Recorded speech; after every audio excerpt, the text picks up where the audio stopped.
வஃப் போர்டை பற்றி தொண்டை தண்ணிக்கிலேயே கத்தி வேர்வையெல்லாம் ஊற்றி பேசிகிட்டு இருக்கேன். அதை பற்றி 2 கேள்வி கேளுங்க. அண்ணன் ஏற்கனவே நான் சொல்லியிருக்கிறேன்னே, கோயம்புத்தூரில் மிக தெளிவாக நான் சொல்லியிருக்கின்றேன்.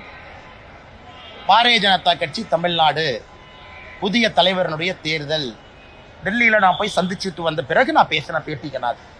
அதே நேரத்தில் குறிப்பாக எப்படி 2026 தேர்தலை அணுகப் போகின்றோம் என்பதையும் கூட ஓரளவுக்கு வெளிப்படையாக நம்ம சொல்லியிருக்கிறோம். இதற்கு மேலே நான் கருத்து சொல்ல விரும்பலைங்கன்னா அன்னைக்கு பேட்டியில் அவ்வளோ விலாவரியாக நான் பேசியிருக்கிறேன். அதனால் புதிய தேர்தல், புதிய தலைவருக்கான தேர்தல் விரைவில் நடக்கும். அதை நீங்கள் பாருங்கள். அதுக்கப்புறம் பத்திரிகையாளர் சந்திப்பில் நான் விலாவரியாக பேசுகிறேங்கண்ணா.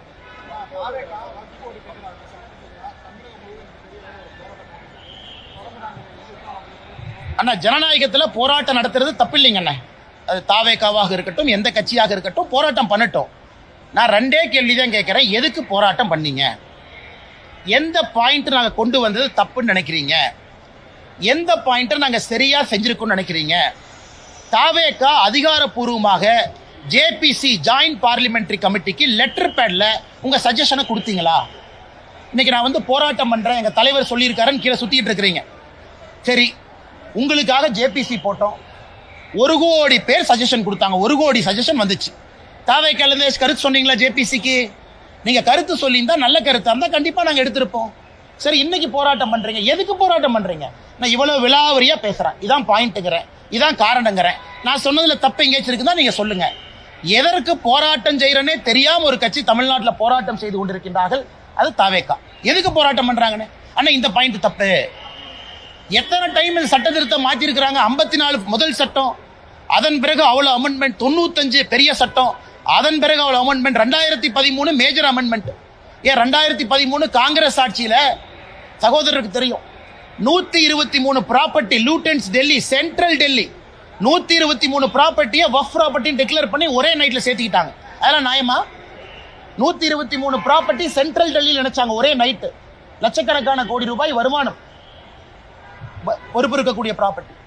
அது 2013 காங்கிரஸ் கொண்டு வந்தான். அதை பற்றியெல்லாம் யாரும் பேச மாட்டாங்க. ஆனால் 2025 நம் ஆட்சியில் நியாயமாக எல்லோருக்கும் சமமாக ஒரு விஷயத்தை கொண்டு வந்தா நாம் இஸ்லாமியர்களுக்கு எதிரின்னு ஆர்ப்பாட்டம் பண்றாங்க. அதனால் தாவேகாவாக இருக்கட்டும், எந்த கட்சியாக இருக்கட்டும், என்னுடைய அன்பு வேண்டுகோள், அண்ணா எதுக்கு ஆர்ப்பாட்டம் பண்றேன்னு 2 விஷயத்தை சொல்லிட்டு பண்ணுங்கண்ணே. நல்ல விஷயமா தான் நானும் மேலே சொல்றேன்.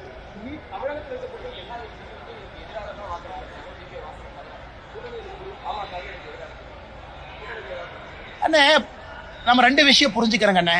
ஒரு அரசியல் கட்சிகளுக்கு அவர்கள் நிலைப்பாடு இருக்கட்டும், நாங்கள் அதை மதிக்கிறோம். அதில் எது தவறு இருப்பதாக நான் பார்க்கல. ஒரு அரசியல் கட்சியினுடைய நிலைப்பாடு, நாங்கள் சட்டத்தை கொண்டு வந்திருக்கோம், சட்டத்தில் இருக்கக்கூடிய சிறப்பு அம்சங்களை சொல்ல வேண்டியது எங்களுடைய கடமை. பத்திரிகை நண்பர்கள் மூலமாக உங்கள் கேள்விக்கு பதில் சொல்ல வேண்டியது எங்கள் கடமை. அதே நேரத்தில் தப்பு பண்ணுறோம்னா திருத்திக்கிறதுக்கு ஜேபிசி ஒரு வாய்ப்பு. 13 அமெண்ட்மெண்ட் சொன்னாங்க, 13 செஞ்சிட்டோம், 13 ஏற்றுக்கிட்டாச்சு. அதில் எல்லா கட்சியும் சொன்னாங்க.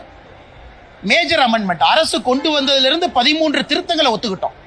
ஆனால் ஒரு கட்சிக்கு ஒரு நிலைப்பாடு, அதை நாங்கள் பெரிதாக எடுத்துக்கொள்ளவில்லை. ஏன்னா ராஜ்யசபாவில் கம்ஃபர்டபுளாக நம்ம ஜெயிச்சிருக்கோம், லோக்சபா கம்ஃபர்டபுளாக ஜெயிச்சிருக்கோம். அதனால் ஓட்டு போட்டவர்களுக்கு நாங்கள் தலை வணங்குகின்றோம். ஓட்டு நேற்று போடாதவர்கள் கூட வருகின்ற காலத்தில் தங்களுடைய மனதை மாற்றிக்கொள்வார்கள் என்று நம்புகின்றோம். புதிய மாநில தலைவருக்கான போட்டியில் நான் இல்லை. சரியானே? அடுத்தது அது ஏன் இன்னைக்கு நாளைக்கு நீங்க அப்படியே ஒரு நியூஸை போட்டு அண்ணாமலை டெல்லி போறாரு, அண்ணாமலை இவரை கை காட்டினாரு, அண்ணாமலை இவரை கை காட்டல, இந்த எந்த வம்பு சண்டைக்கு நான் வரலீங்கன்னா நான் போட்டியில் இல்லை.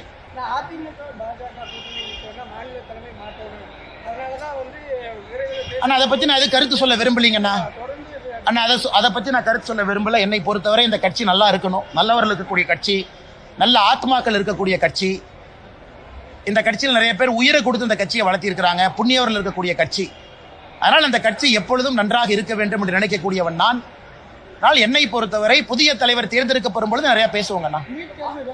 பாதகம் செய்பவரை கண்டால் நாம் பயம் கொள்ளலாகாது பாப்பா.